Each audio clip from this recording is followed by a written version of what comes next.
अभियान को बिहार में तेज किया गया है। वहीं बिहार सरकार ने अब 45 वर्ष से अधिक के लोगों को कोविड का टीका आज से देने की शुरुआत की है।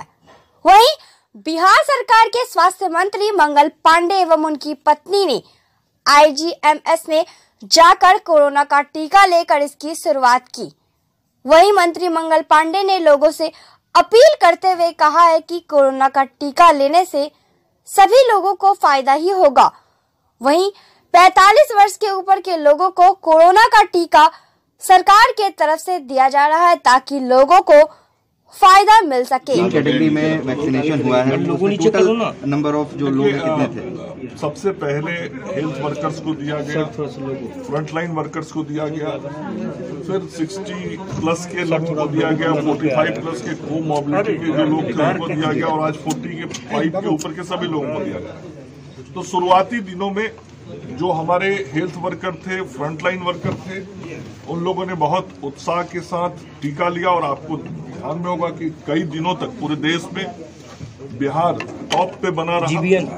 और हम इसीलिए बार बार लोगों से अपील भी कर रहे हैं कि लोग बड़ी संख्या में हमारे टीकाकरण केंद्रों पर आए और टीका लें। और अभी तक जो मैंने आपको बताया लगभग 29 लाख टीका बिहार में लोगों ने ले लिया है। तो इसको और हम लोग गति देने में लगे हुए हैं और इसके लिए जो टीकाकरण के केंद्र है उसको भी हम लोग बढ़ा रहे हैं। बाहर से जो लोग आए हुए होने में क्या उनसे भी कुछ खतरा बढ़ा, संख्या बढ़ गई है कोरोना के मरीज? नहीं, पूरे देश में आप देख रहे होंगे कि विगत एक महीने में कोरोना के पॉजिटिव केसेस में बहुत तेजी से बढ़ोतरी हुई है और कुछ राज्यों में तो 15-15 हजार केसेस डेली आ रहे हैं। कई राज्य ऐसे हैं जहां हजार से ज्यादा केस डेली आ रहे हैं। लेकिन मैंने कहा कि बिहार के अंदर उसको हम लोग कंट्रोल करने में बहुत हद तक सफल हुए हैं। आज भी बिहार के अंदर जो कुल पॉजिटिव केसेज हैं, एक्टिव केसेज हैं, वो लगभग 1580 के आसपास। तो दूसरे राज्यों की तुलना में तो हम लोगों ने नियंत्रित किया हुआ है, लेकिन इसको हमको समाप्त करना है, इसलिए सावधानी पूरी तरीके से रखनी है। और जो लोग भी कहीं से आ रहे हैं, जा रहे हैं, हम सभी लोगों की जांच कर रहे हैं। हवाई अड्डा पे जांच हो रहा है, रेलवे स्टेशन पे जांच हो रहा है, बस अड्डों पे जांच हो रहा है। लेकिन कुछ तो वृद्धि हुई है सर, चूंकि 300-400 केसेस तक लोगों को टीका देने की शुरुआत हुई। हम लोगों नीचे करो। और मैंने पूर्व में ही कहा था कि जिस दिन मेरी बारी आएगी तो मैं तुरंत जाके टीका लूंगा। मेरी उम्र 45 वर्ष से अधिक की है और आज मैं IGMS में आया हूँ और अभी मैंने कोरोना का कोवैक्सीन टीका लिया है और आज का यह टीका मैंने लिया है और इसके 6 से 8 सप्ताह के बीच में फिर दूसरा डोज हमको लेना है। मैं राज्य की जनता से, अपने सभी लोगों से अपील करता हूं जिनकी अवस्था 45 वर्ष से अधिक की हो गई है, वो सभी लोग टीका केंद्रों पर जाएं और कोरोना के इस वैक्सीन को जरूर लें। हम सब कोरोना के खिलाफ लड़ाई लड़ रहे हैं। बिहार में बहुत हद तक हम लोगों ने कोरोना को संयमित रखा है, कोरोना को बढ़ने से रोका है, लेकिन कोरोना समाप्त नहीं हुआ है और देश के विभिन्न हिस्सों में कोरोना के पॉजिटिव केसेस की संख्या विगत कुछ दिनों में बहुत तेजी से बढ़ी है। अपने राज्य बिहार में भी कोरोना के पॉजिटिव केसेस बढ़े हैं। हम लोग सावधानी बरत रहे हैं, जांच को हमने बढ़ाया है, जो इलाज की सुविधाएं हैं वो बेहतर है। टेस्टिंग, ट्रैकिंग और ट्रीटमेंट ये हम सब लोग कर रहे हैं। लेकिन फिर भी राज्य की जनता से मेरा अपील होगा कि वो जो कोरोना के बचाव के उपाय करने हैं वो सब उपाय हमको करना चाहिए।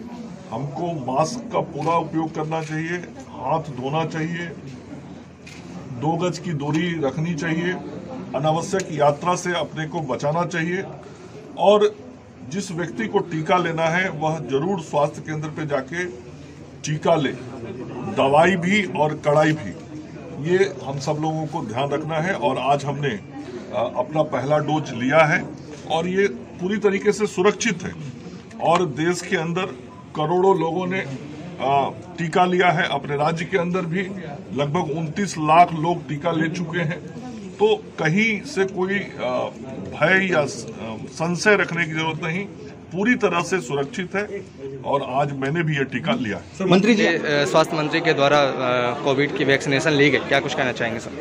नहीं, आज से सरकार के गाइडलाइन के हिसाब से जो भी 45 वर्ष से ऊपर के हैं उनको वैक्सीनेट होना है।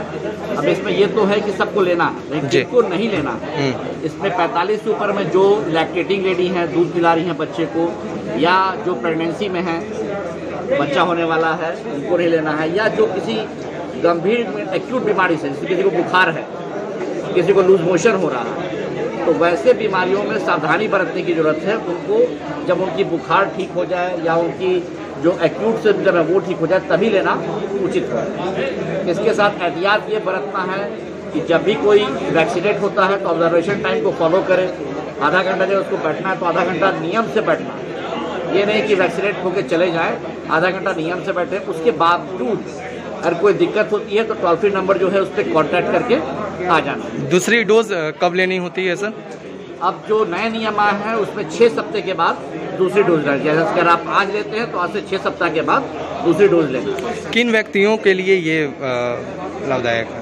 ये किसी भी व्यक्ति को दिया सकता है जो 45 वर्ष से ऊपर के हों, कोई खास चाहे वो किसी भी बीमारी से पीड़ित हो। कोई ट्रांसप्लांट पेशेंट है, डायबिटीज पेशेंट है, ब्लड प्रेशर का पेशेंट है, आत्मा से पेशेंट, हर तरह के मरीज को ये दिया जा सकता है। ये काफ़ी सेफ है, साइंटिस्टों ने ये प्रमाणित किया हुआ है। और वैक्सीनेट के बाद एहतियात की जरूरत है। अगर किसी को कोई परेशानी होती है तो उसको आके संस्थान में दिखाना है। वैक्सीनेशन के बाद किसी भी तरीके का परहेज वगैरह का भी बात है क्या? अब परहेज ऐसा कुछ नहीं है, लेकिन हाँ, किसी को दिक्कत हो तो बताना है। तरह तरह की भ्रामक चीज़ें व्हाट्सएप पे चलती हैं, सोशल मीडिया पे चलती हैं, उस भ्रामक चीज़ों से लोगों को बचना चाहिए। और सेफ्टी सबसे इम्पोर्टेंट है। अगर किसी को कोई परेशानी हो तो आप स्वास्थ्य केंद्र पे जाके और जो टोल फ्री नंबर है उस पर जाके बात कर सकते हैं। वैक्सीनेशन के बाद और भी कौन कौन से सिम्टम्स देखने को जब मिल रहे हैं अभी फिलहाल? वैक्सीनेशन करते किसी को कोई कॉम्प्लिकेशंस तो नहीं होती है। हाँ, थोड़ी बहुत जैसे बाकी सब वैक्सीनेशन में है कि किसी को हल्की बुखार आ सकती है, या किसी को देह में शरीर में दर्द हो सकता है, या जहाँ पे इंजेक्शन पड़ा है वहाँ पे दर्द होता है। ये सब साधारण चीज़ें हैं। जैसे किसी को घबराने की या इससे भ्रामक रूप में लेके वैक्सीनेशन नहीं करने की सोच नहीं होनी चाहिए, क्योंकि मैं आपके माध्यम से बताना चाहूँगा, चैनल के माध्यम से बताना चाहूँगा कि लोग वैक्सीनेट होते हैं तो 60 to 80% उनकी इम्यूनिटी बढ़ जाती है। अच्छा, तो आप 0 से 60 to 80% गेन करते हैं, इसलिए वैक्सीनेशन जरूर लेना।